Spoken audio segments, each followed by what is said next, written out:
warahmatullahi wabarakatuh. Innal hamdalillah, sesungguhnya segala puja-puji tentu hanyalah mutlak milik Allah. Nahmaduhu, kita senantiasa berusaha memujinya. Wa nasta'inuhu, dan juga senantiasa memohon pertolongan hanya kepadanya. Wa nastaghfiruh, dan juga senantiasa memohon ampun kepadanya. Wa na'udzu billahi min syururi anfusina, dan kita mohon perlindungan kepada Allah dari keburukan hawa nafsu kita. Wa min sayyiati a'malina, dan juga kita mohon perlindungan kepada Allah dari tertimpa atas efek dosa-dosa yang pernah kita lakukan. Man yahdihillahu fala mudhillalah, barang siapa yang telah Allah berikan rezeki terbaik dalam kehidupan, yaitu hidayah, maka tentu tidak ada manusia yang bisa menyesatkannya. Wa may yudlil fala hadiyalah, dan barang siapa yang Allah biarkan seseorang berada dalam kerugian terbesar, jauh dari cahaya agama, jauh dari cahaya tauhid, jauh dari cahaya sunnah, maka tentunya tidak ada manusia yang bisa memberinya petunjuk. Asyhadu an la ilaha illallah wahdahu la syarikalah wa asyhadu anna Muhammadan abduhu wa rasuluh. Allah berfirman, ya ayyuhalladzina amanu taqullaha haqqa tuqatih. Wahai orang-orang yang beriman, bertakwalah kalian kepada Allah dengan sebenar-benarnya takwa. Wa la tamutunna illa wa antum muslimun, dan janganlah sampai kalian meninggal melainkan dalam keadaan berpegang teguh dengan agama Islam. Allah juga berfirman, ya ayyuhalladzina amanu taqullaha wa qulu qawlan sadida.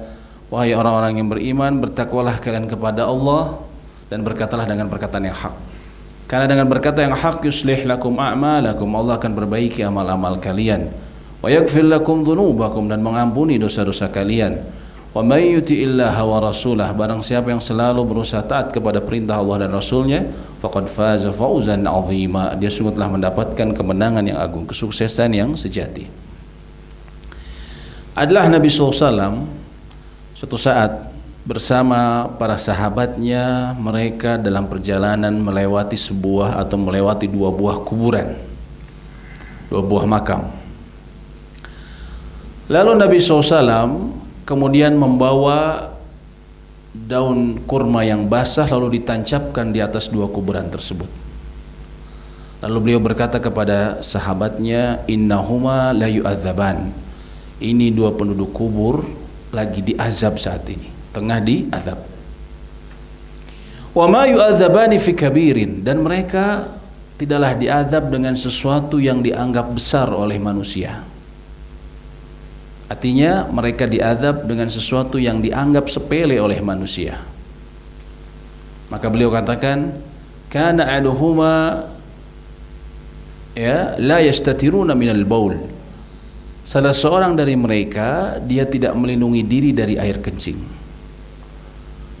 Amal akhar atau kama qala, adapun yang lainnya, kana yamshi bin namimah, dia berjalan ke sana kemari memindahkan omongan orang atau mengadu domba manusia. Maka beliau tancapkan, dan beliau berharap semoga sebelum batang atau pelepah kurma yang basah tersebut kering, Allah ringankan azab bagi mereka. Hadis ini ada sejumlah faedah, antara lain menjelaskan adanya azab kubur, adanya alam barzakh. Dan yang disebut alam barzakh adalah alam kematian seseorang sampai ditegakkannya kiamat. Kalau dari kematian dia sampai kiamat itu 1000 tahun, maka artinya dia di alam barzakh 1000 tahun. Kalau ditegakkan yang kiamat masih 5000 tahun lagi, artinya dia di alam barzakh 5000 tahun. Subhanallah. Artinya kita harus menyadari bahwa kehidupan kita di atas tanah itu tidak seberapa dibandingkan di bawah tanah. Antum naik motor keliling-keliling, tidak seberapa dibandingkan nanti ulat yang mengelilingi tubuh kita di kubur, dan itu tadi sampai nanti kiamat. Itu faedah yang pertama, adanya itsbat, adanya azab kubur dan juga kehidupan kubur. Yang kedua, adanya siksa kubur, Yang berikutnya, faedah berikutnya adalah bahwa siksa kubur itu antara lain berlaku bagi juga orang muslim, bukan orang kafir saja. Bagi seorang yang KTP-nya Islam, namanya Islam, apa buktinya? Karena Nabi SAW tidak mungkin memberikan syafaat, tidak mungkin menancapkan pelepah kurma tadi kalau dia kafir. Kafir mendoakan saja nggak boleh. Ya. Nah, ini Nabi SAW menancapkan berharap mereka dikurangi azabnya. Artinya yang dikubur ini Muslim. Ya. Tapi yang jadi permasalahan, kenapa mereka diazab? Ternyata diazabnya bukan oleh sesuatu yang dianggap besar oleh manusia, tapi dianggap sepele. Yang satu tadi yamshi bin namimah, dia kesana kemari mindahin omongan orang, gibah kemudian orang musuhan gara-gara dia. Ya, gibah kemudian musuhan, kata si A, lo tuh gini begini. Bilang ke si B, lo tuh kata si A begini-begini loh. Makanya dia nggak pernah datang kalau diundang sama lo, gitu kan? Akhirnya musuhan gara-gara dia. Naudzubillah. Sesuatu yang dianggap biasa, kita kan lagi ngobrol, kadang nggak ada bahan lagi, ngobrolin busi udah, karburator udah, karena anak motor jadi ngobrolin motor semua gitu. Udah ngomongin orang deh, akhirnya ngomongin orang. Naudzubillah, hati-hati. Dan yang kedua apa? Ternyata gara-gara kencing, ya, la yastatiruna minal baul, dia tidak melindungi diri dari percikan air kencing. Artinya apa? Dia cuek, ya. Banyak kita yang pertama tuh, yang tadi gibah tuh banyak perempuan gosip. Tapi yang satu ini kita yang banyak lakuin, naik motor, naik mobil, aduh udah nggak kuat, pinggir jalan langsung ya, gitu, nggak lihat, nggak mentingin apakah kena ke badan lagi, kena ke baju lagi, atau dia tidak bercebok. Banyak yang bahkan tidak bercebok. Dan itu sesuatu yang kata Nabi SAW, mau ma yu'adzabani fi kabir, bukan diadab dengan sesuatu yang dianggap besar, dianggap sepele, sampai mau nggak kita lihat ada orang kencing pinggir jalan, mas jangan gitu mas, ini bahaya. Kita nggak, karena dianggap sepele, jadi kita nggak mau negur. Nah, ini ternyata bisa menyebabkan azab kubur. Naudzubillah. Dan itu gara-gara apa? Tidak memahami masalah fikih toharoh secara baik. Gara-gara tidak memahami fikih toharoh, mungkin nganggap namanya fikih mah, namanya ibadah gitu-gitu keneh, ya. Kita ngelihat orang saja ibadah. Ternyata ada beberapa hal yang memang kita harus ketahui. Contohnya tadi fikih toharoh, ya. Oleh karena itu mempelajari fikih yang mendasar seperti antara lain fikih toharoh, fikih solat yang kita gunakan sehari-hari. Antum sering perjalanan, antum harus tahu bagaimana bersuci yang benar. Antum harus tahu bagaimana kemudian juga misalnya ya berwudu yang memenuhi syarat ketika misalnya antum keadaan terbatas. Antum harus tahu bagaimana hukum sholat, ya, bagaimana kemudian jamak dan qasar, ya. Jangan-jangan antum mengqasar di waktu atau di situasi yang ternyata tidak diperbolehkan di qasar, ya. Ternyata antum memudah-mudahkan dalam masalah jamak. Nah, ini masalah yang besar karena termasuk, sebagian ulama mengatakan termasuk kabirah, ya. Dosa besar ketika seseorang melakukan misalnya menjamak qasar tanpa ada penyebab yang benar, ya.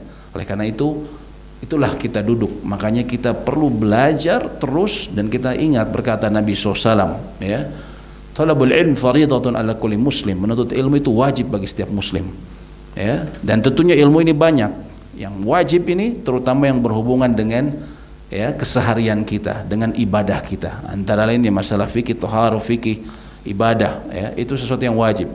Dan juga kita harus ingat Nabi SAW mengatakan, man salaka tariqan yaltamisu fihi ilma, barang siapa yang menyusuri sebuah jalan. Dan antum literally benar-benar menyusuri sebuah jalan, antum naik kendaraan ke sini, ya. Yaltamisu fihi ilman, yang dia di sana iltimas itu artinya pingin sekali belajar, ya, ilmu, ya, walaupun mungkin sudah dipelajari, mungkin murojaah, atau memang sama sekali kita belum tahu, kita nggak malu karena, ya, kita tahu berharganya ilmu, ya. Kita datang, ya, ingin belajar, sahalallahu lahu bihi tariqan ilal jannah, Allah akan mudahkan jalannya menuju surga, ya. Oleh karena itu, alhamdulillah Allah memberikan kita kesempatan di pagi ini untuk duduk dalam majelis ilmu. Kali ini kita insya Allah akan melanjutkan, ya, pertemuan yang pernah kita lakukan pekan lalu, ya, setahun yang lalu, ya, di sini, ya. Setahun yang lalu di sini, ya, subhanallah. Kita akan bicara mengenai fikih, ya, Tarikhu fikih al-islami, bagaimana fikih bisa sampai ke kita, bagaimana kemudian fikih ini kita tahu ada madhab-madhabnya, bagaimana terbentuk, ya. Ini tentunya kita perlu pahami dengan baik supaya kita tidak ketukar masalah fikih dijadiin masalah akidah, ya. Di rumah ana gara-gara kita dulu sholat tarawih biasanya 4-4, terus kami jelaskan bahwa umumnya ulama itu tarawih itu 2-2, ya. Jumhur, cuma Abu Hanifah saja yang mengatakan itu, muridnya saja mereka mengikuti jumhur 2-2. Akhirnya kami rubah, ya, menjadi 2-2. Tiba-tiba ada seorang ibu-ibu yang ikut pengajian lama, ya, di suatu ormas mungkin, ya, kemudian datang kepada saya, Pak Haikal, ini gimana? Kok sekarang masjid seperti ini, ya? Sekarang sholat tarawih jadi 2-2. Ini masalah akidah. Kalau bisa dirubah, subhanallah. Sejak kapan sholat tarawih jadi masalah akidah? Ya? Makanya kita perlu pahami dengan baik, memisahkan mana fikih, mana akidah. Ya, antara dengan kita mempelajari, ya, bagaimana apa yang disebut fikih ini, lalu bagaimana pengembangannya. Berbicara mengenai di atas fikih ini ada syariat tentunya. Agama kita berbicara mengenai syariat, ya, dan ya. Syariat ini adalah sesuatu yang secara makna bahasa syariat Islam. Syariat itu artinya itu artinya mata air. Mata air yang digunakan makhluk untuk mengambil air, yang di situ jadi sumber kehidupan. Jadi kata syariah secara makna bahasa artinya mata air yang digunakan airnya oleh makhluk hidup. Ya. Artinya kita tahu air ini sumber kehidupan, dan Allah telah sebutkan mengenai syariah ini, ya ayyuhalladzina amanu istajibu lillahi wa lirrasul. Wahai orang-orang yang beriman, penuhilah seruan Allah dan Rasul bila dia menyeru kalian. Idza da'akum lima yuhyikum. Dia menyerumu kepada sesuatu yang memberi kehidupan kepadamu. Yang disebut memberi kehidupan kepadamu adalah syariah. Karena syariah, dengan syariah kita mengetahui bagaimana ruh kita bisa hidup, ya, kebahagiaan yang sejati, ya.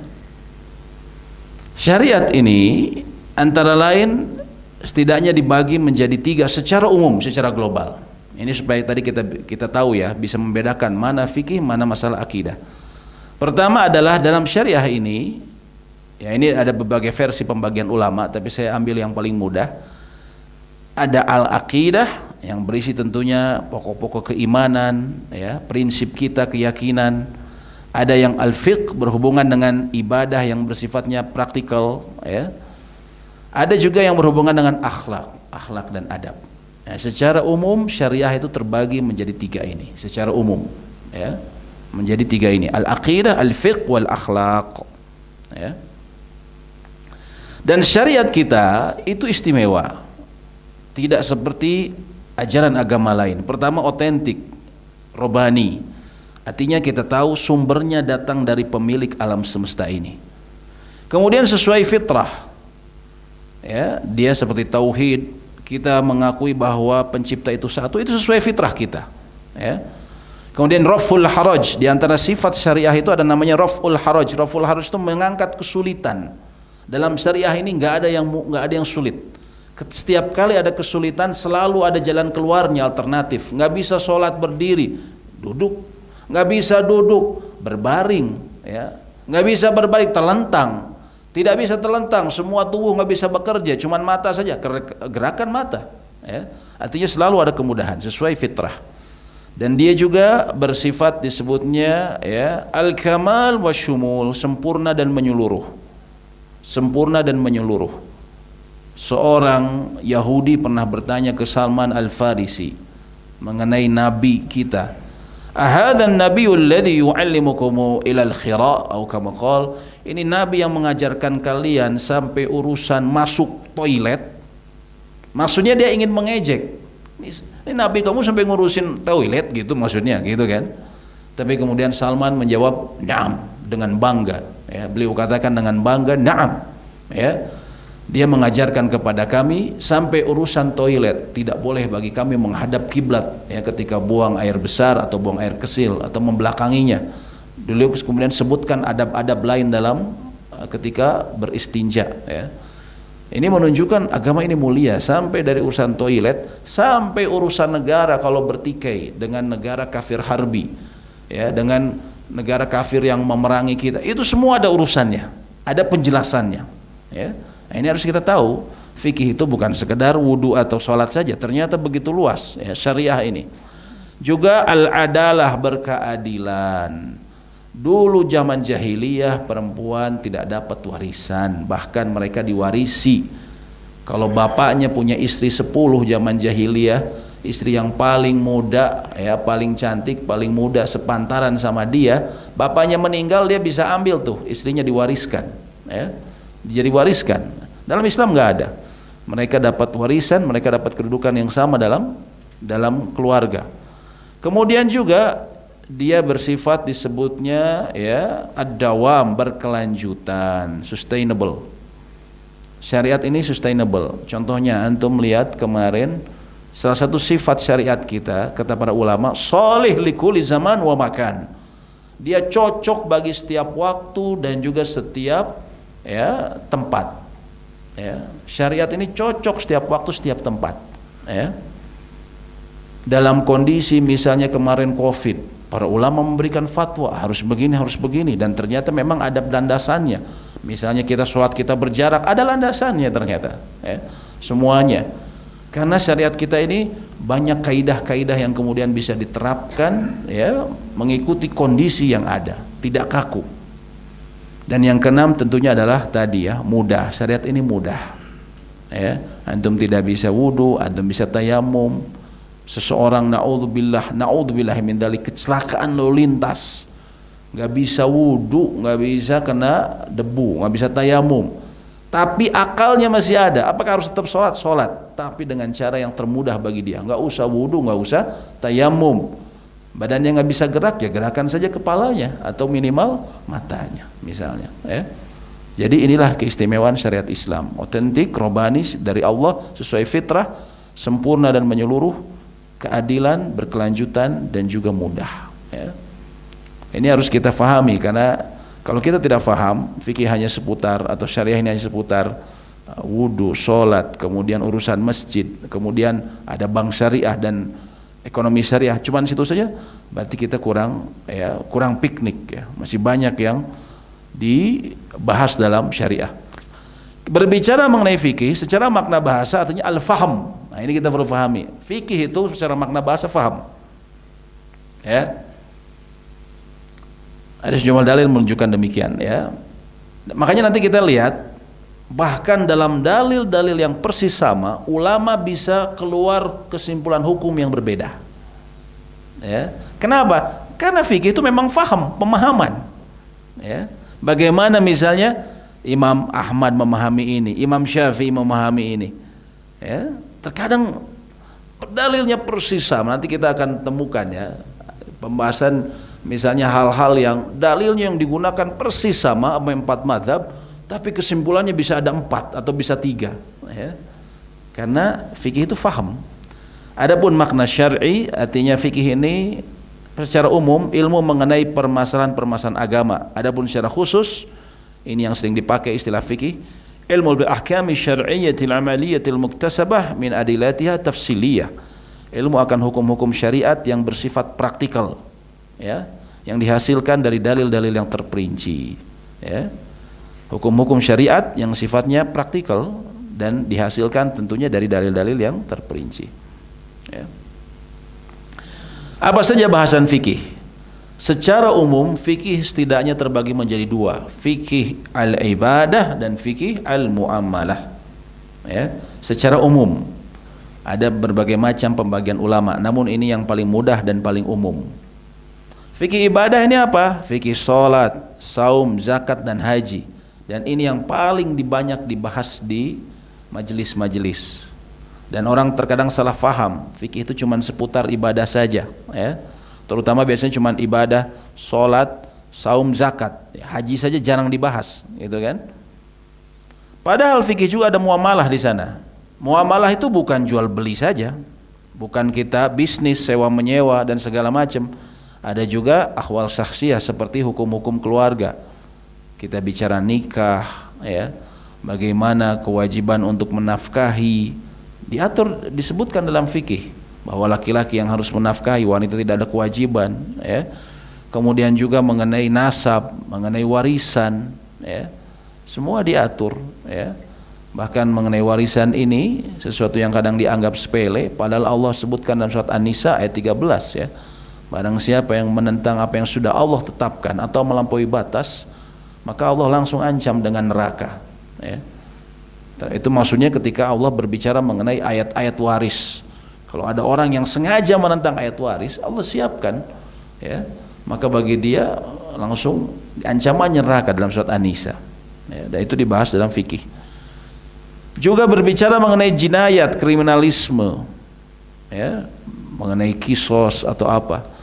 Terkadang orang yang nggak suka sama Islam langsung nyerang namanya syariah itu, wah, potong tangan, oh, kisos. Padahal itu hanya sebagian kecil saja. Dan untuk kisos itu ada syarat-syarat. Ada syarat-syarat, tidak kemudian langsung dikisos. Dan andaikan dikisos pun, kalau memang itu pelakunya pembunuhan, terdapat hikmah yang besar. Walakum fil qisasi hayatun ya ulil albab. Dan ketahuilah bahwa dalam kisos itu terdapat kehidupan, wahai orang-orang yang mau berpikir mendalam, ya. Maksudnya kalau orang dikisos, orang berpikir mau membunuh, saya tahu nanti kalau saya membunuh ketahuan saya akan dipenggal, sehingga dia menahan diri untuk membunuh.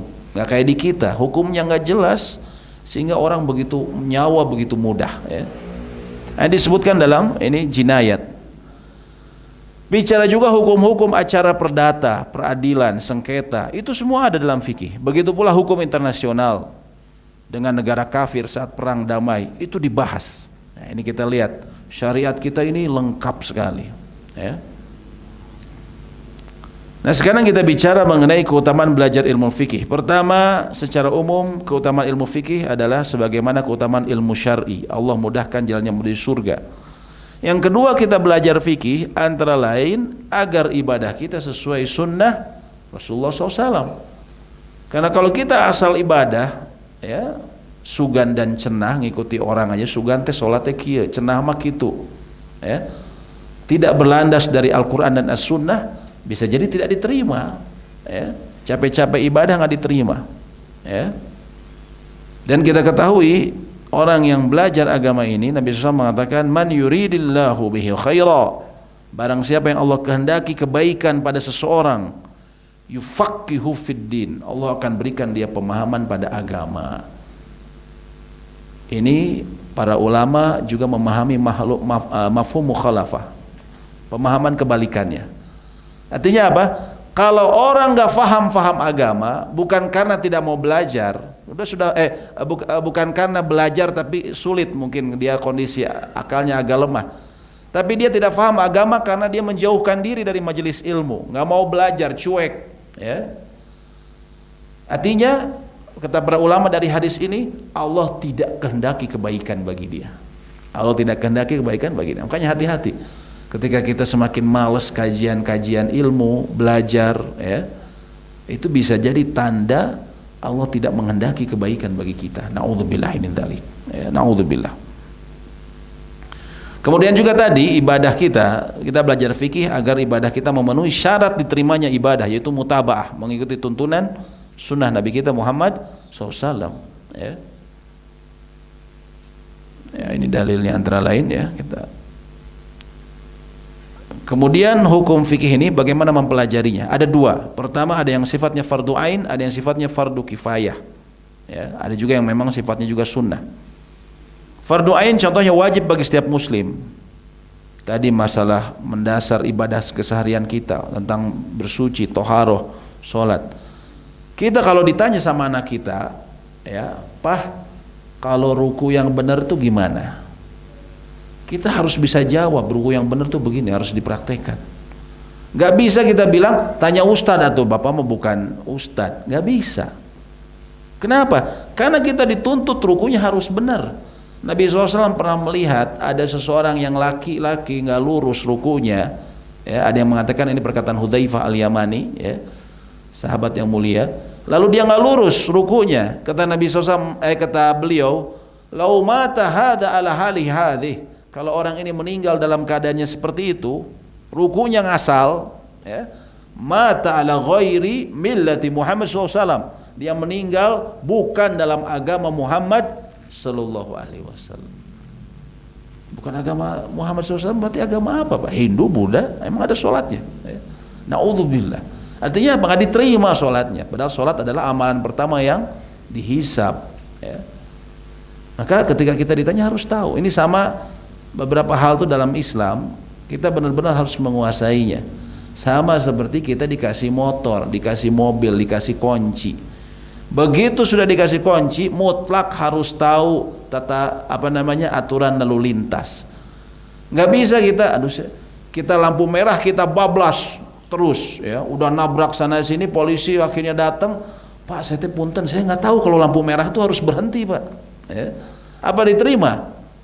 Enggak. Kenapa? Anda harus mutlak ketika Anda sudah punya kendaraan, Anda harus tahu lampu merah berhenti.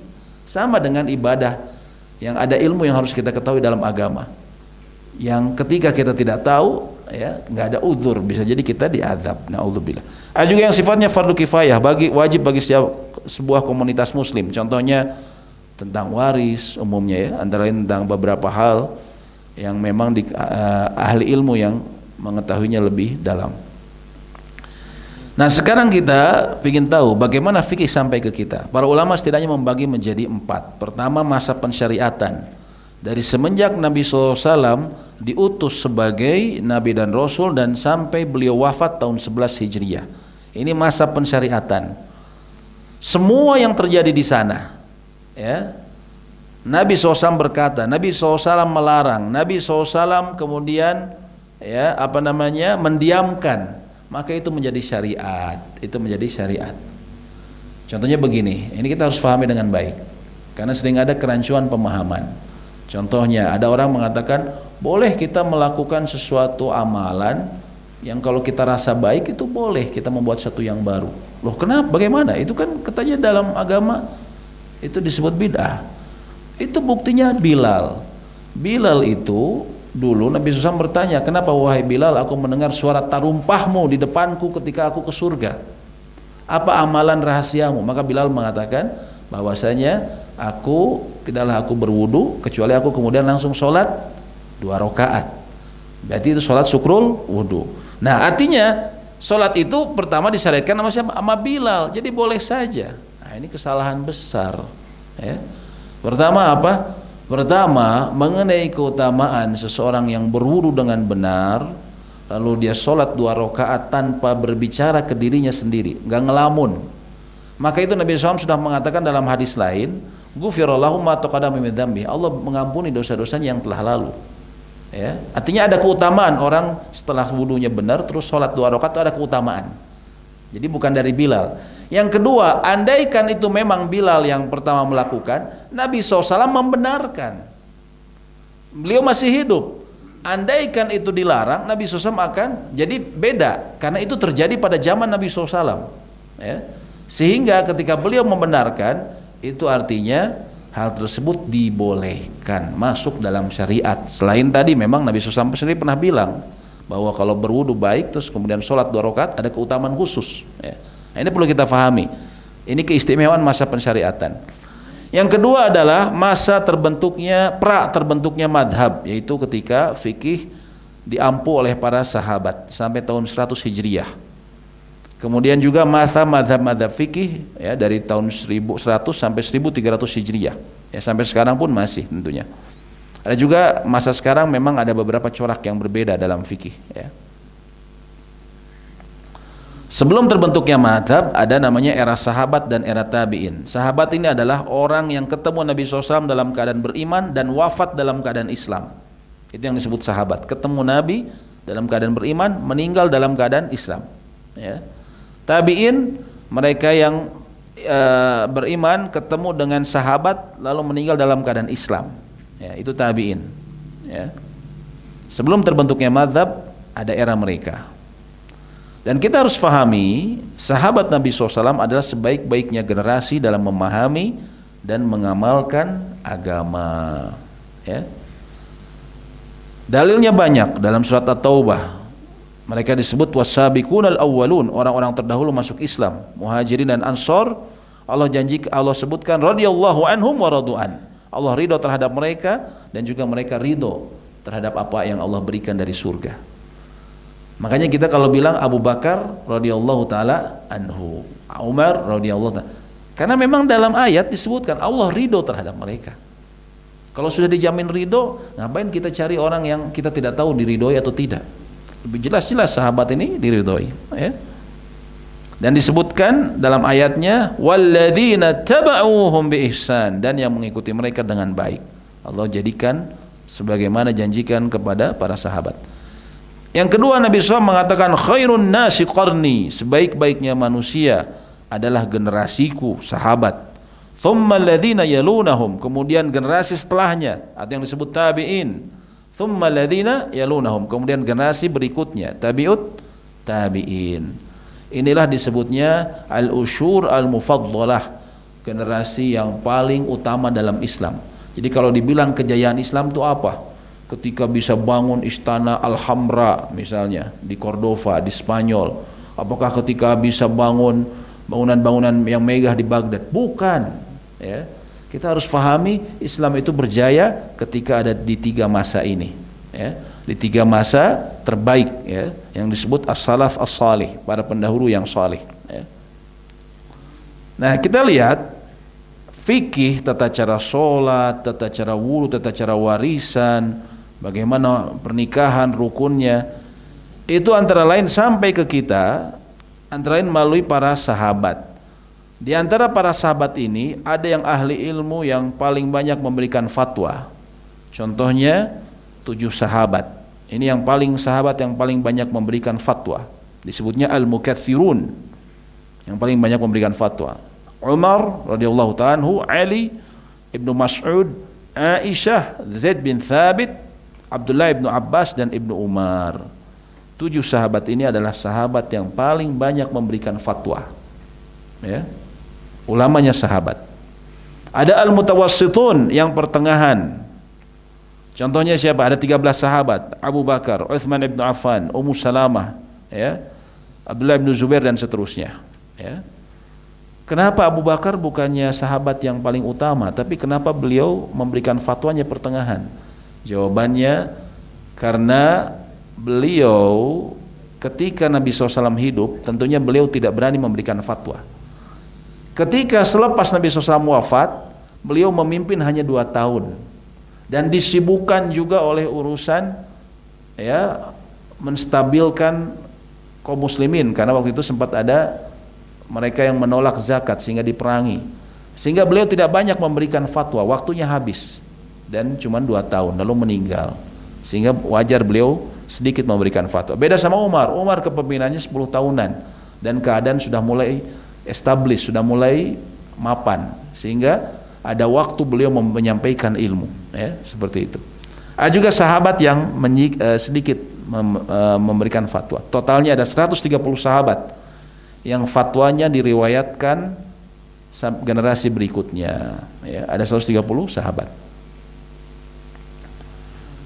Dan sahabat ini mereka ketika mereka membangun madrasah fiqhiyah disebutnya, mereka membangun kajian yang besar yang jadi sumber ilmu, itu terpusat di 3 tempat. Pertama antara di Madinah, ada sahabat yang mulia Zaid bin Thabit, dan diteruskan oleh Abdullah bin Umar. Zaid bin Thabit ini sahabat yang mulia. Antum baca Al-Quran sekarang, itu pahalanya ngalir terus juga ke Zaid bin Thabit. Kenapa? Karena beliau ketua panitianya dulu saat Al-Quran dipindahkan dari mulai batu-batuan yang pipih, dari tulang-tulang, kan ayat itu terus di situ di pelepah kurma, kemudian dijadikan mushaf yang satu, mushaf imam, ya, dari zaman Abu Bakar, Umar, lalu kemudian puncaknya zaman Utsman ibnu Affan. Itu ketua panitianya Zaid bin Thabit, ya, seorang ahli Quran dan juga seorang ahli fikih, ya. Beliau meneruskan tradisi fikih di kota Madinah. Beliau jadi semacam muftinya lah, ya, ketika di zamannya beliau, ketika sahabat besar sudah wafat, ya. Yang kedua di Kufah di Irak, ada Abdullah ibnu Mas'ud radhiyallahu taala anhu. Ya, ini beliau terkenal sebagai ulama di kalangan sahabat. Di Mekah ada sepupunya Nabi SAW, Abdullah bin Abbas radhiyallahu taala anhuma. Ya. Sahabat muda ya. Karena selisih beliau dengan Nabi SAW lumayan jauh. Nah, ini tempatnya. Kita tahu ini antara lain Mekah ya. Sebentar. Nah, ini Mekah di sini. Ini tempatnya Abdullah bin Abbas. Ini Madinah. Tempatnya Zaid bin Sabit. Adapun Kufah di sini di Irak. Ya, di Irak. Kenapa ini daerah menjadi berkembang? Karena pada zaman Ali bin Abi Thalib ini jadi pusat pemerintahan, jadi kota metropolis. Makanya ulama banyak di sana juga. Ya, anti Abu Hanifah itu dari sini. Ya. Di di Irak. Ya. Nah, kita lihat di sini silsilah keilmuan para ulama. Nah, ini subhanallah. Tadi Abdullah bin Mas'ud. Abdullah bin Mas'ud itu di Irak. Beliau memiliki murid namanya Alqamah. Ya.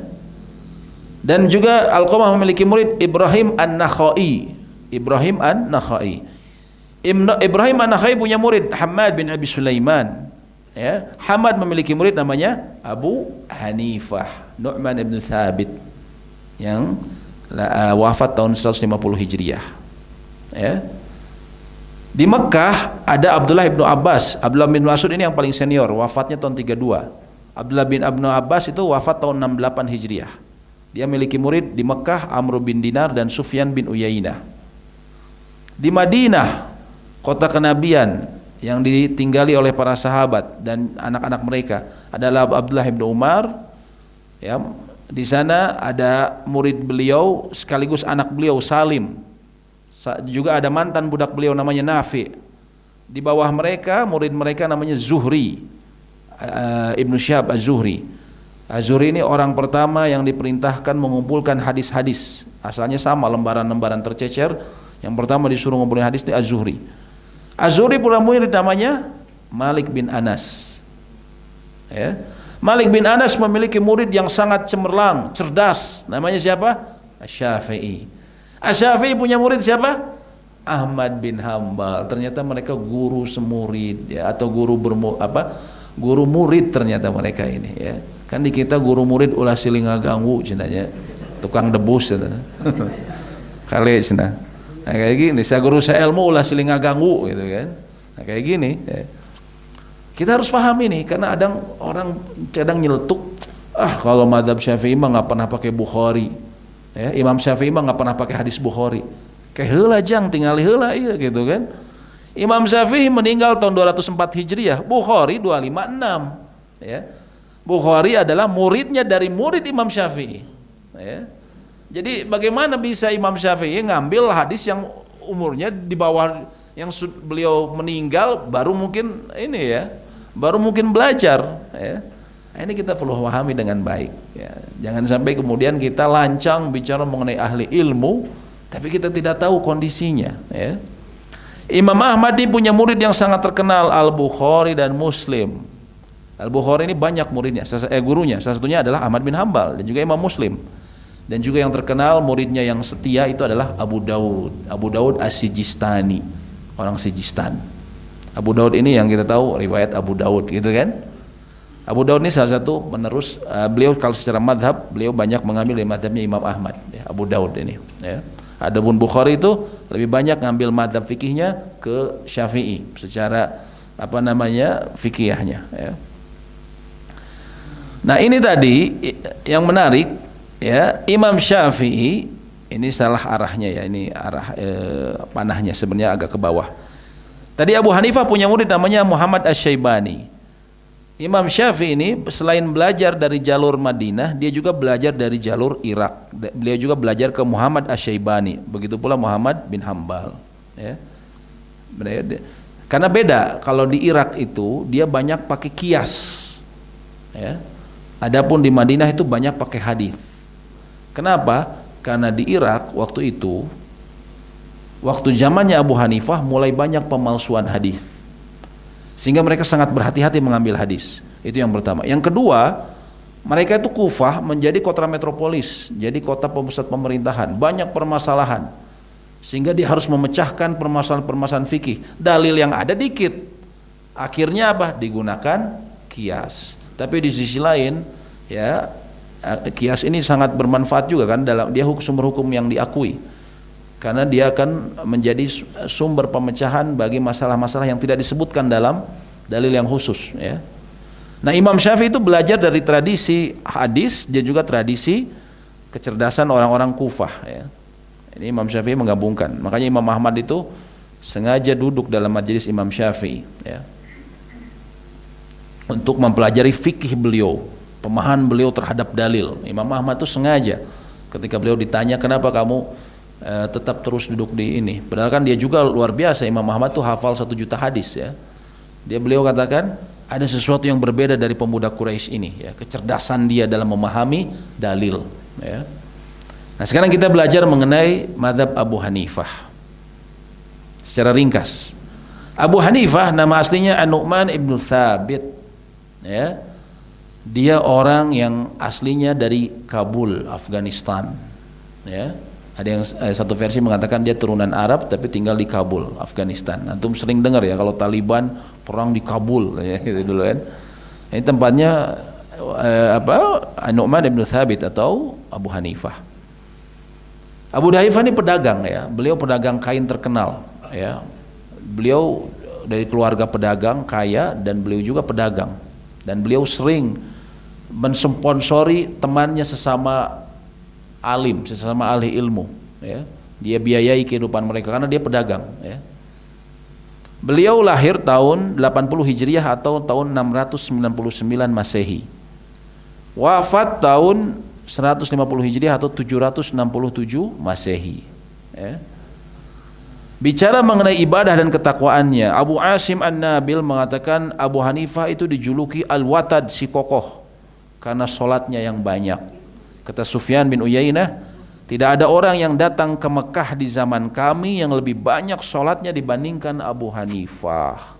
Saking banyaknya sholat yang dia lakukan, sholat sunnahnya, ya. Makanya disebut si Watad, kokoh, karena sholatnya banyak, kuat berdiri. Diriwayatkan bahwa Abu Hanifah pernah membaca Al-Quran seluruhnya dalam 1 rakaat sholat, ya. Itu nggak kebayang ya gimana 1 rakaat sholat, ya. Ini pernah dilakukan juga sama siapa yang terkenal? Mungkin antum pernah dengar. Ada sahabat yang waktu meninggalnya beliau, siapa ada mungkin? Utsman ibnu Affan. Utsman ibnu Affan tuh ketika dikepung di malam pembunuhannya, istrinya bilang, kalian mau membunuh dia atau tidak? Dia tetap akan menghabiskan malamnya dengan membaca Al-Quran seluruhnya dalam 1 sholat, ya. Subhanallah. Mungkin kita nggak masuk di akal, tapi saya pernah mendengar penjelasan dari Syekh Said Al-Kamali, salah seorang ulama di Maroko. Dia bilang hal-hal yang kayak gini zaman kita memang, padahal ulama-ulama terdahulu tuh mereka bisa baca dengan hadar, baca cepat. Al-Quran tuh seluruhnya bisa sampai 5 jaman kalau sudah hadar bacanya cepat.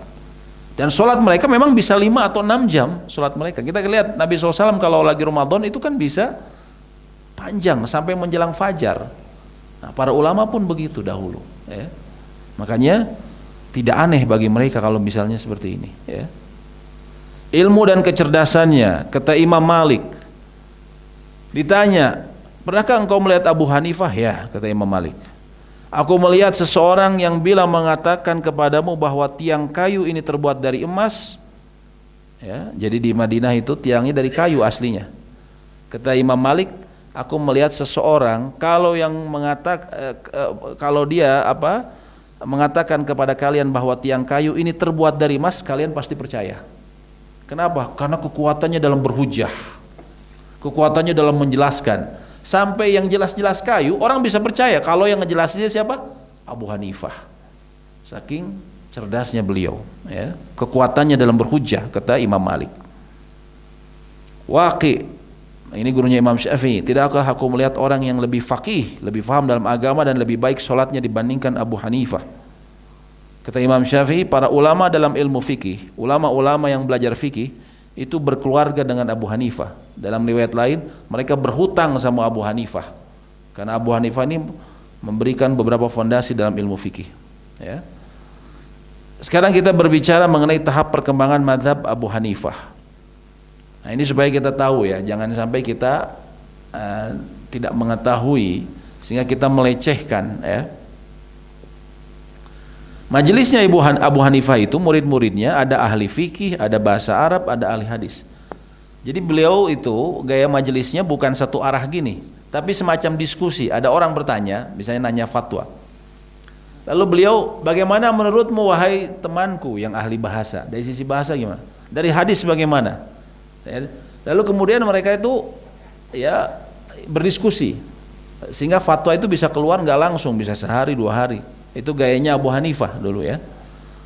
Abu Hanifah mazhabnya dibentuk pertama oleh Abu Hanifah dan oleh antara muridnya. Murid yang terkenal adalah Abu Yusuf yang disebut Qadi Qudot pada masa Abbasiyah. Qadi Qudot itu hakimnya hakim agung, hakim yang paling puncak pada zamannya Abbasiyah ya. Makanya nanti kalau kita lihat penyebaran mazhab Abu Hanifah itu salah satu yang paling luas di negara Islam di dunia.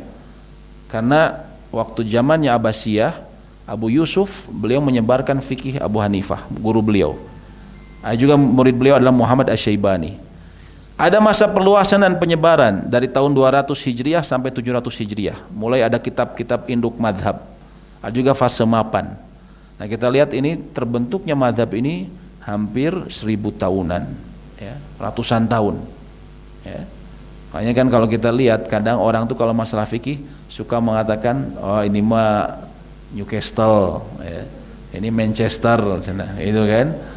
Kalau dibilang-bilang mereka itu baru 100 tahun paling lama, ya.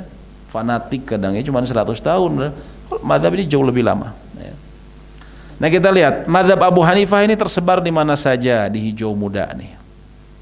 Contohnya di mana? Negara Kaukasus, ya, Kaukasus ya. Ya, pokoknya daerah situ ya, Rusia. Kemudian apalagi Turki.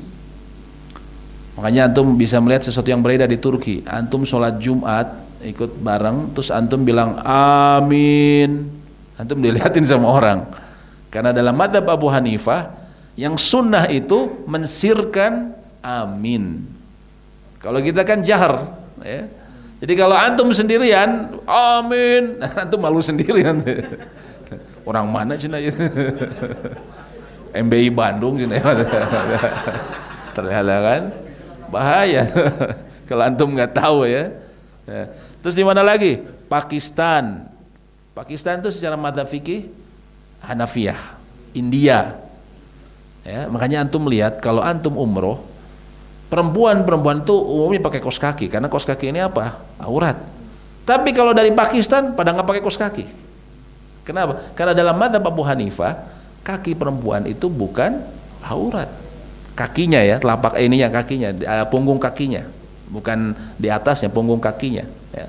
Makanya mereka tawaf juga nggak pakai kaos kaki. Ya. Kalau jumhur, semua ulama selain Hanafiyah mengatakan itu aurat. Ya. Jadi mereka juga mengatakan bahwa itu adalah mazhabnya Abu Hanifah itu tadi tersebar di negara-negara tadi. Ya, ini banyak luas ya. Sekarang kita bicara mengenai Imam Malik. Imam Malik bin Anas, Imam Darul Hijrah, Imam negeri hijrahnya Nabi SAW. Beliau lebih muda dibandingkan Abu Hanifah. Abu Hanifah kan tahun 80, ini tahun 94 Hijriah.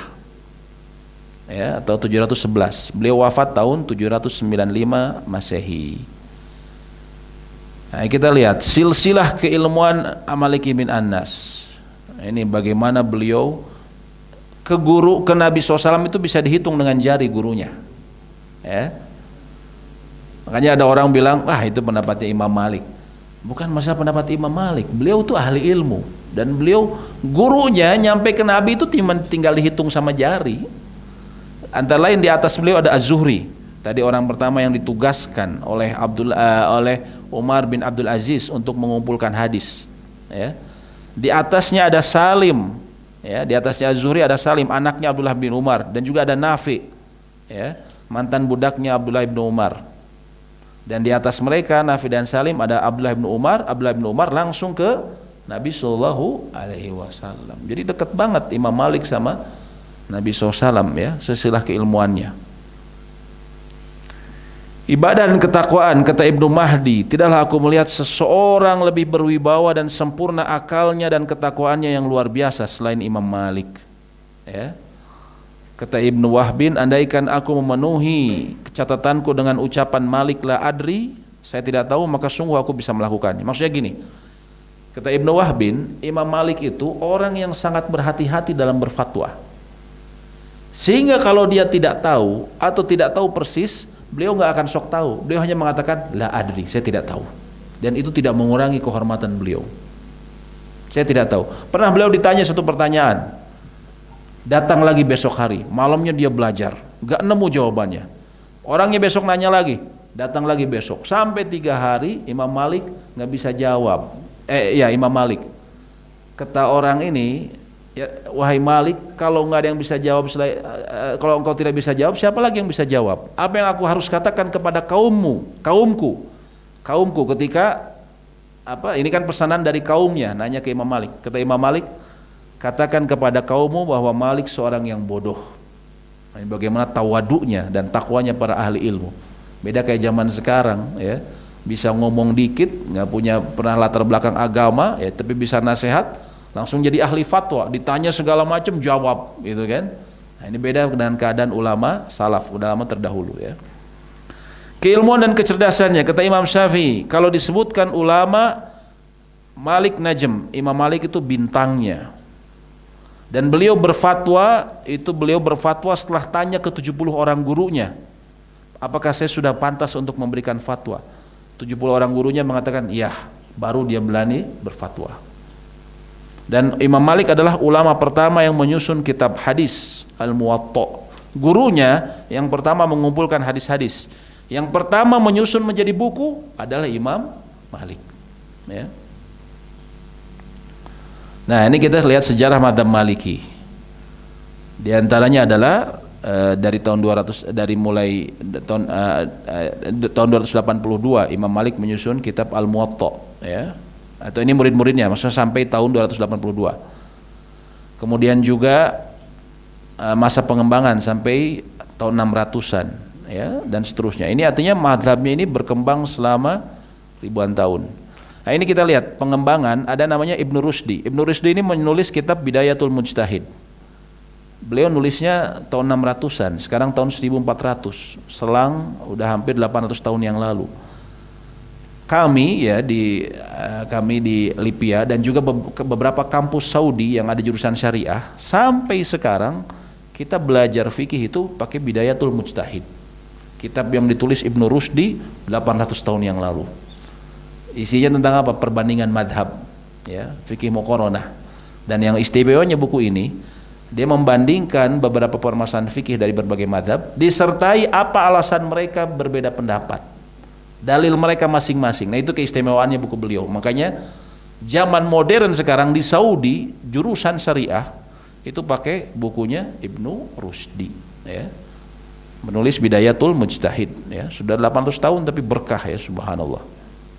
Di mana Imam Malik mazhabnya berkembang? Nah, ini warna Tosca, yaitu banyaknya di Afrika Utara, ya, termasuk di situ adalah Aljazair, Maroko, ya, Sudan, ya, kemudian Algeria. Itu negara-negara yang secara mazhab fikihnya Malikiyah, ya. Makanya antum jangan heran kalau mereka di sana anjing bisa berkeliweran begitu saja. Karena bagi Imam Malik, ya, air liurnya itu tidak najis, ya, seperti itu, ya. Kadang ada hal-hal yang itu yang kadang masalah fikih. Oh, kenapa di sini begini, ya? Karena memang ternyata madzhab fikih di sana di bangsa itu menganggap bahwa itu tidak najis, ya. Itu Imam Malik. Lanjut nggak nih? Lanjut, ya. Sekarang kita bicara Al-Imam Syafi'i, Nasirus Sunnah, sang pembela sunnah. Ini gelar bagi Imam Syafi'i, Nasirus Sunnah, sang pembela sunnah. Imam Syafi'i bernama asli Muhammad ibn Idris Asy-Syafi'i Al-Qurashi. Al-Qurashi, anak dari suku Quraisy. Beliau ketemu nasabnya dengan Rasulullah SAW di kakek dari kakek Nabi SAW, yaitu Abdul Manaf, ya. Ketemu nasabnya. Beliau lahir persis di tahun yang sama Abu Hanifah wafat. Abu Hanifah wafat tahun 150 Hijriah. Di tahun yang sama Imam Syafi'i lahir. Nah, jadi mereka tidak satu zaman. Ya, Imam Abu Hanifah wafat, Imam Syafi'i lahir. Dan wafat beliau wafat meninggal hanya usianya 54 tahun. Atau kalau Masehi 52 atau 53. Tapi ilmu beliau subhanallah sampai sekarang disebut-sebut namanya, ya. Silsilah keilmuan Imam Syafi'i. Nah, ini supaya kita tidak meremehkan. Kadang kita, ya mohon maaf ya, ada pandangan kalau mazhab Imam Syafi'i ini, ya, guru-guru di kampung, guru ngaji di kampung, itu mah Syafi'i, itu mah, itu kan. Gitu kan? Ini ngena. Padahal guru-gurunya nih, lihat Imam Syafi'i, ya. Gurunya Imam Syafi'i ini, lihat, coba lihat, subhanallah, ada Imam Malik di atasnya. Imam Syafi'i ini salah satu murid Imam Malik yang paling cerdas. Dia waktu belajar ke Imam Malik, dia sudah hafal kitabnya Imam Malik Al-Muwatta, kitab hadisnya sudah hafal dia. Begitu datang tuh sudah hafal gitu, bukan mau belajar lagi, belajar pemahamannya. Hadisnya sudah hafal semuanya satu kitab, ya. Imam Syafi'i itu. Dan yang istimewanya beliau selain beliau belajar dari madrasah Ahlul Hadis. Orang Madinah itu disebutnya madrasah Ahlul Hadis karena mereka banyak pakai hadis-hadis, ya. Beliau juga belajar dari madrasahnya ahli Kufah, penduduk Kufah tadi Irak. Antara lain muridnya Abu Hanifah, Muhammad bin Hasan Asy-Syaibani. Yang di situ kalau mazhab Abu Hanifah banyak menginikan pemikiran, ya. Meneliti apa sebab hukum ini. Nah, jadi Imam Syafi'i ini ketemu dua gaya ulama, ya, dalam memberikan fatwa. Ibadah dan ketakwaan. Kata Rabi bin Sulaiman, Asy-Syafi'i menghatamkan Al-Quran dalam Ramadan sebanyak 60 kali. Ini masyhur, ya. Syafi'i membagi malamnya menjadi 3, sepertiga untuk menulis, sepertiga sholat, sepertiga tidur. Sepertiganya tidur, ya. Kalau kita 5/3 tidur, ya. Imam Syafi'i subhanallah ini sepertiga menulis, sepertiga sholat, sepertiga tidur. Keilmuan dan kecerdasannya, hafal Quran 7 tahun, hafal Al-Muwatta 10 tahun. Usia 15 tahun gurunya di Mekah namanya Muslim bin Khalid Az-Zanji memberikan izin, ini anak 15 tahun sudah boleh memberikan fatwa. 15 tahun antum masih ikut gangster, ya. M2R, XTC, gitu. 15 tahun. Ini 15 tahun udah ngasih fatwa. Bayangin sama antum, subhanallah. Dan Imam Syafi'i ini disebutkan beliau mendalami bahasa Arab dan budaya Arab secara khusus 20 tahun. Secara khusus, artinya beliau sambil belajar yang lain, beliau juga bahasa Arab itu terus dijaga, belajarnya 20 tahun. Ketika ditanya, agar memudahkanku dalam memahami fikih. Padahal beliau itu orang Quraisy. Quraisy itu kata orang Arab, afsahul Arab lisanan, orang Arab yang paling fasih, paling bagus bahasanya. Orang Sunda mah apa? Cianjurnya, orang Cianjur, orang Cianjur numpang fasihna gitu. Belajar lagi bahasa Sunda 20 tahun, gitu kan? Nah, kayak gitu. Imam Syafi'i itu belajar bahasa Arab 20 tahun. Jadi antum yang baru ikut daurah bahasa Arab sebulan, 2 bulan, antum santai aja, nggak usah antum kalau baru 2 bulan, antum masih ada 19 tahun, 10 bulan lagi. Imam Syafi'i kan 20 tahun, ya. Kalau antum baru setahun, santai aja, masih ada 19 tahun, antum sabar, ya. Nah, kemudian Imam Syafi'i itu kalau lewat pasar beliau menutup kuping. Kenapa? Khawatir hafal ucapan orang. Jadi beliau tuh ingatannya kuat. Jadi kalau pasar harus nutup kuping. Kalau enggak nanti kerekam sama beliau semuanya. Ya, subhanallah.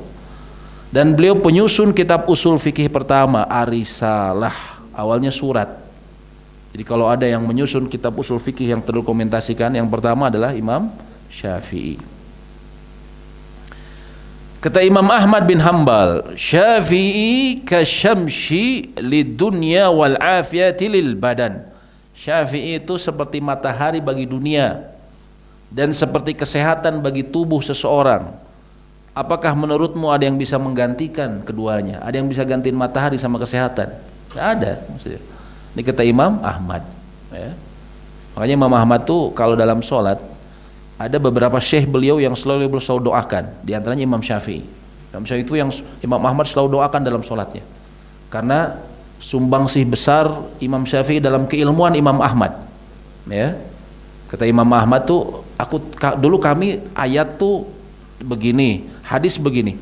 Kami tidak tahu mana yang disebutnya, ada istilah usul fikih ya. Ada yang mubayyan, ada yang mujmal, ada yang bagaimana hadis ini difahami, ayat itu difahami ya. Itu antara lain banyak dipelajari dari pemahamannya Imam Syafi'i, kata Imam Ahmad. Pembentukan mazhab Syafi'i. Nah, mazhab Syafi'i terbentuk antara lain pada zaman Imam Syafi'i, kitab beliau menulis sendiri, dan Ar-Risalah, kitab usul fikih. Murid beliau antara Al-Buwaiti, Al-Muzani. Al-Muzani ini terkenal, penulis kitab akidah juga ya. Syarh Sunnah Al-Muzani, itu murid beliau. Kemudian pada masa pengembangan dan penyebaran, antara lain ada yang terkenal Al-Ghazali. Al-Ghazali itu kita mungkin dengarnya Ihya Ulumuddin saja, yang walaupun memang banyak hadis yang tidak benar di dalamnya. Itu tentang tazkiyatun nafs, ya. Tapi di antara Al-Ghazali ini juga beliau menyusun kitab usul fikih Al-Mustashfa. Ini luar biasa, kitab usul fikih ini beliau dipakai bukan saja di mazhab Syafi'i, tapi jadi rujukan buat mazhabnya Imam Ahmad bin Hambal. Kami di kampus waktu itu kami belajar Rodatun Nadir ya, yang ditulis Ibnu Qudamah. Ternyata Ibnu itu ringkasan dari kitab Al-Mustashfa ya. Kemudian pada fase kemapanan itu Imam Rafi'i dan Imam Nawawi ini terkenal tahun 1277 Masehi. Ya, begitu pula ada Ar-Romli ya, Ibnu Hajar Al-Haythami Ar-Romli. Jadi Ar-Romli juga ini Ar-Rafi'i, Ramli salah satu ulama Syafi'iyah ya. Nah, kita lihat terbentuknya ini lebih dari 1000 tahunan ya. Jadi mazhabnya ini Masya Allah 800 tahun. Ini Ar-Romli ya, ini orang banyak Indonesia namanya Romli ya. Ternyata nama ulama, saya kira nama penyanyi ini ya, dangdut apa. Romli, ternyata nama ulama Ar-Romli ini, subhanallah ya. Rafi'i gitu ya, Rafi'i ternyata nama ulama ya. Ini tahun 1000 Hijriyah. Imam Syafi'i ya lahir 150 Hijriyah.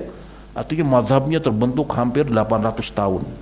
Jadi bukan ya, tadi mohon maaf ya, kadang di kita banyak yang fanatik ormas ya. Ormas di Indonesia nggak ada yang lebih dari 100 tahun saat ini ya. Ada yang mau 100 tahun, tapi belum 100 tahun full ya. Ini mazhab ya, imam-imam ini udah Masya Allah ribuan tahun. Di mana banyaknya Imam Syafi'i secara tradisional, antara lain di Mesir, di Yaman ya. Kemudian di daerah ini Irak ya, negeri Sam, Suriah itu, Suriah, Yordania itu ulama-ulamanya secara fikih mereka mengambil mazhab Syafi'iyah. Yordania di atasnya Saudi ya. Begitu pula Suriah sama mazhabnya Syafi'iyah. Kemudian daerah Afrika Barat ya, Yaman ya. Ya, ini Maldives, tempat wisatanya orang Eropa yang biru di tengah ini. Maldives itu kan mereka bilang 100% muslim. Fikihnya Syafi'iyah. Terus Indonesia. MBI Bandung aja sini. Biru pas kan, biru. Jadi suka nggak suka secara tradisi fikih kita, nenek moyang kita itu Syafi'iyah. Bahkan bagi mereka yang menganggap ya kami bukan Syafi'iyah ya. Contohnya apa? Contohnya ada mungkin mohon maaf ya, ada ormas yang tidak suka misalnya sama Syafi'iyah. Tapi dia mempraktekkan dalam perkara yang misalnya ibadah yang umum. Contohnya sholat, itu seperti Syafi'iyah. Contohnya apa? Membaca Al-Fatihah, Bismillah dijaharkan. Ya. Bahkan mereka yang tidak mengaku Syafi'iyah, mereka Bismillah dijaharkan. Padahal ya tidak ada yang menganggap Bismillah dijaharkan kecuali mazhab Imam Syafi'i. Semua mazhab itu mengatakan disirkan, atau kata Imam Malik nggak perlu dibaca. Yang lain mah disunahkan dibaca tapi disirkan. Yang mengatakan dijaharkan itu Imam Syafi'i. Jadi secara tradisi kita alhamdulillah, artinya secara ini ada silsilahnya ya, dalam mazhab, antara lain dalam mazhab Syafi'i. Suka atau tidak secara tradisi mazhab di Indonesia lain banyak dari Syafi'iyah secara tradisi ya. Walaupun tentunya perkembangannya 100 tahun terakhir tidak demikian ya, ada macam-macam, tapi secara landasannya. Sekarang kita bicara mengenai pembahasan terakhir dari para imam, Al-Imam Ahmad Ibn Hanbal. Beliau lebih muda dibanding Syafi'i belasan tahun, 13 tahun selisihnya. Beliau lahir 780 Masehi dan meninggal tahun 857 Masehi. Bicara mengenai ibadah dan ketakwaannya, kata Abdullah bin Ahmad, beliau sholat sehari semalam 300 rakaat. 300 rakaat beliau sholatnya, paling banyak di sholat malam. Karena umumnya ulama memahami, termasuk Imam Ahmad, sholat malam itu tidak dibatasi rakaat, ya, tidak dibatasi rakaat. Maka beliau bisa sholat 300 rakaat.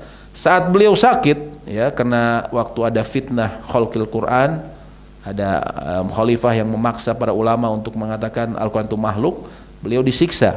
Ketika disiksa, beliau sholatnya jadi tinggal 150. Ini udah disiksa 150 sehari semalam, subhanallah. Imam Ahmad ini sangat berusaha keras menjalankan apa yang beliau pelajari. Kata beliau, tidaklah aku menulis hadis kecuali aku telah mengamalkannya. Sampai aku tahu ada hadis yang Nabi SAW berbekam dan beliau memberikan upahnya kepada Abu Thaibah 1 dinar emas. 1 dinar itu sekitar sekarang ya 4,25 gram emas. Antum bayangin 4,25 dikali sekarang. Allahu alam bisawab. Inilah mengenai mazhab-mazhab yang fikih ya, supaya kita tahu ya. Kadang ketika kita menyebutkan ya bahwa ini misalnya ini pendapatnya Imam Ahmad, ini pendapatnya Imam Syafi'i, itu kita bukan bicara orang biasa, dai, ustadz biasa. Ini orang yang keilmuannya mujtahid mutlak disebutnya. Dia kuasai Al-Quran, dia kuasai hadis. Begitu juga kita ketika bilang ini menurut mazhab Hanafi, itu bukan satu orang Abu Hanifah saja, tapi ada ribuan ulama di bawahnya. Ini dalam mazhab Syafi'i, itu bukan satu orang. Kalau dibilang mazhab Syafi'i artinya ada ribuan ulama yang di bawahnya. Ada Imam Nawawi, ya. Ada Imam misalnya Ibnu Katsir juga termasuk ulama Syafi'iyah, ya. Walaupun beliau lebih banyak cenderung dinulis tafsir, ya. Nah, ini perlu kita pahami agar kita ya memahami, termasuk bijak dalam dalam perbedaan pendapat dalam masalah fikih, ya. Kata siapa namanya? Subhanallah ya, kata Syekh Shalih Al-Fauzan, kata Syekh Sulaiman Ar-Ruhaili, salah seorang ulama di kota Madinah, kalian jangan tasyaddud dalam masalah fikih, jangan kukuh dalam masalah fikih itu kan, karena fikih itu terdapat keleluasaan, ya. Bahkan dalam satu mazhab saja banyak pandangan terkadang, ya.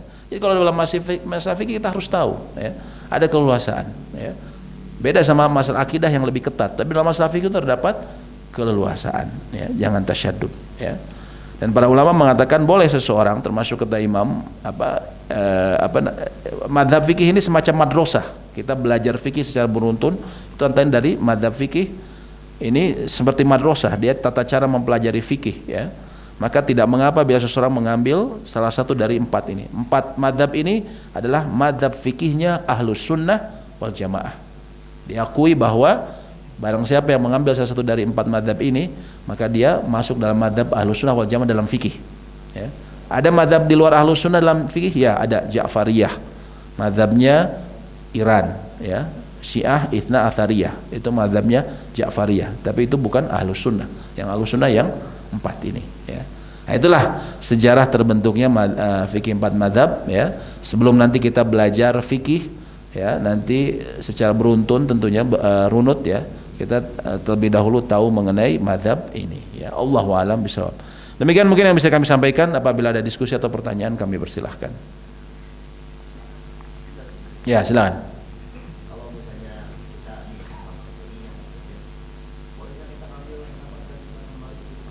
Baik.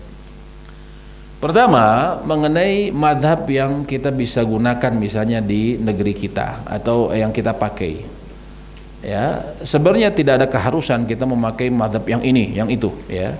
Tapi para ulama, contohnya ulama-ulama Saudi, ya, seperti antara lain Syekh Shalih Al-Fauzan, beliau memberikan fatwa, kalau kita kecenderungan, pertama beliau katakan, pakai mazhab yang populer di negerimu supaya engkau tidak ribut dengan orang-orang, ya. Jadi kita misalnya kita yang intinya kan kita ingin menyampaikan akidah yang sahihah. Jangan-jangan gara-gara fikih kita ribut, ya. Jadi beliau katakan secara bijak ambil yang banyak yang di negerimu. Tapi bukan berarti itu kita mutlak hanya mengambil Syafi'iyah aja misalnya, atau misalnya saya di negeri Maroko hanya Malikiyah saja, tidak. Ya. Karena ya selama dia ngambil dari pendapat termasuk MUI ya, MUI itu kalau kita lihat di komisi fatwanya di poin-poin di awalnya, mereka tidak hanya dari mazhab Syafi'iyah saja, mereka sebutkan banyak pendapat dari mazhab-mazhab lain dan disebutkan siapa yang mengambil dari 4 mazhab ini ya, maka dia sah ya.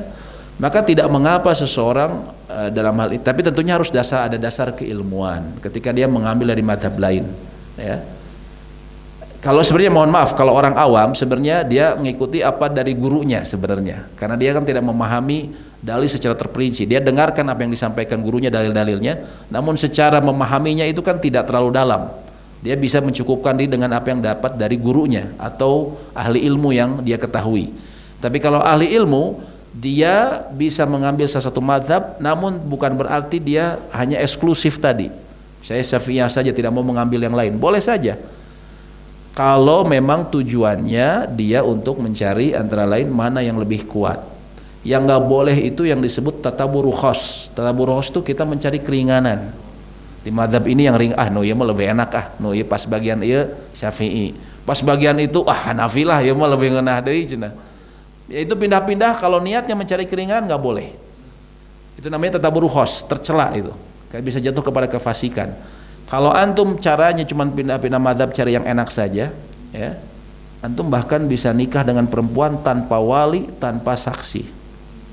Kalau pindah-pindah, tapi anda nggak akan cerita bahaya.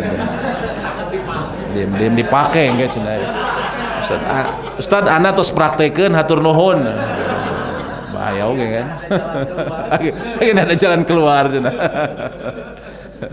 Itu kalau antum pakai cara gitu, antum bisa kayak gitu. Karena ada mazhab yang mengatakan saksi itu hanya syarat kamal, syarat pelengkap saja. Tapi di sisi lain juga mazhab lain ada yang mengatakan bahwa wanita yang sudah rasyidah, yang dia sudah dewasa, itu bahkan tidak perlu wali. Jadi kalau digabung-gabung, antum bisa tuh nikah sama perempuan tanpa wali. Tapi anda nggak akan bilang ya, bahaya ya. Jangan ada yang japri kan ya. Nah, itu yang nggak boleh ya, itu yang nggak boleh, itu tatabur rukhas, mencari keringanan. Tapi kalau kita mencari yang kuat, saya kira dalam hal ini apalagi berdasarkan pemaparan dalil kayaknya yang ini lebih kuat ya. Apalagi kalau kita memang ada ilmunya ya, maka intinya insyaallah tidak tercelah ya. Allahu a'lam bishawab ya. Baik. Silakan bila ada yang di saya, Pak.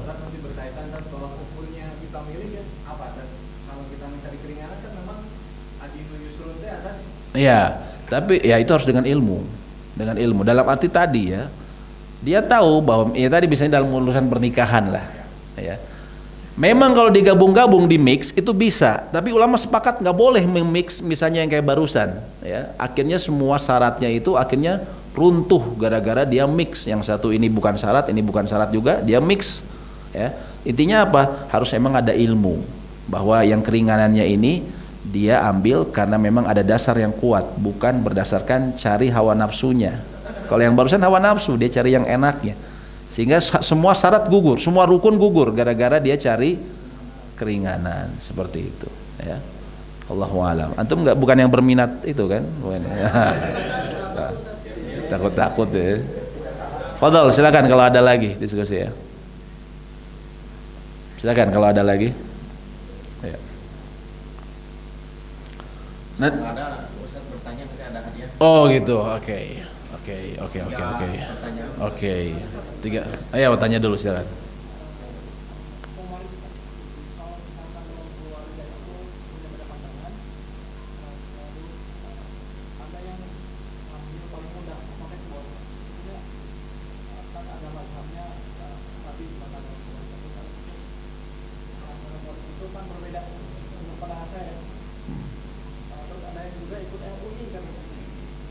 Contohnya dalam apa? Dalam masalah apa? Ini contohnya apa? Spesifiknya apa? Karena hampir kalau waris itu lebih banyak samanya. Contohnya apa?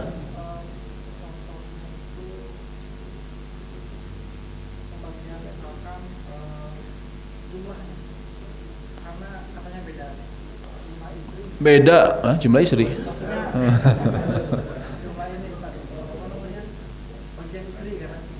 Kalau istri sama, kalau umumnya kalau istri sama, istri itu seperempat. Kalau istrinya ada empat, afwan seperdelapan, seperdelapan. Kalau istrinya ada empat, seperdelapan bagi empat. Ya. Kalau itu hampir sama. Tapi memang ada beberapa, tapi dikit. Kalau waris itu yang berbeda itu. Ya.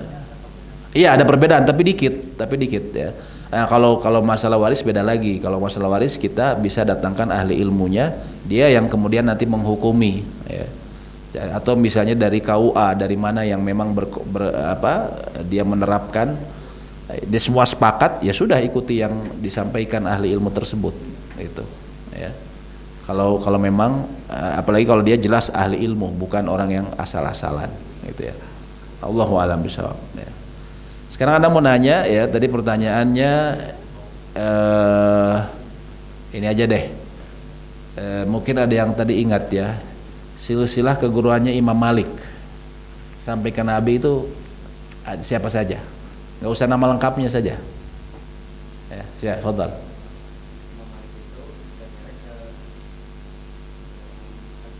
Sahih. Di atasnya ada siapa? Salim. Nah. Ibnu Umar ke salam, ayo mumtaz ya, alhamdulillah. Taib, antum ya, benar, oke. Divisi dakwahnya benar-benar cocok, lulus, verify, ya, alhamdulillah.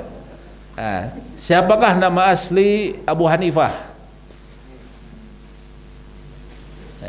Ya silakan. An-Nu'man bin Thabit, ayo, na'am, sahih. An-Nu'man bin Thabit. Ya. Satu lagi. Ya. Baik.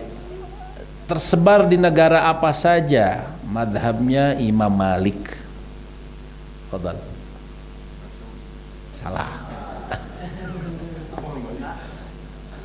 Afrika mana? Afrika Selatan, salah. Aduh, Afrika Utara itu madhabnya Malikiyah ya. Ayo. Imam Syafi'i di mana? Ya, Garut. MBI Cabang Bandung. Ada lagi hadiahnya? Udah ya?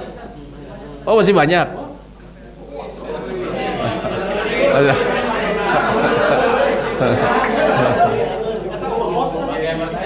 Oh, ya merchandise. Oke, siap.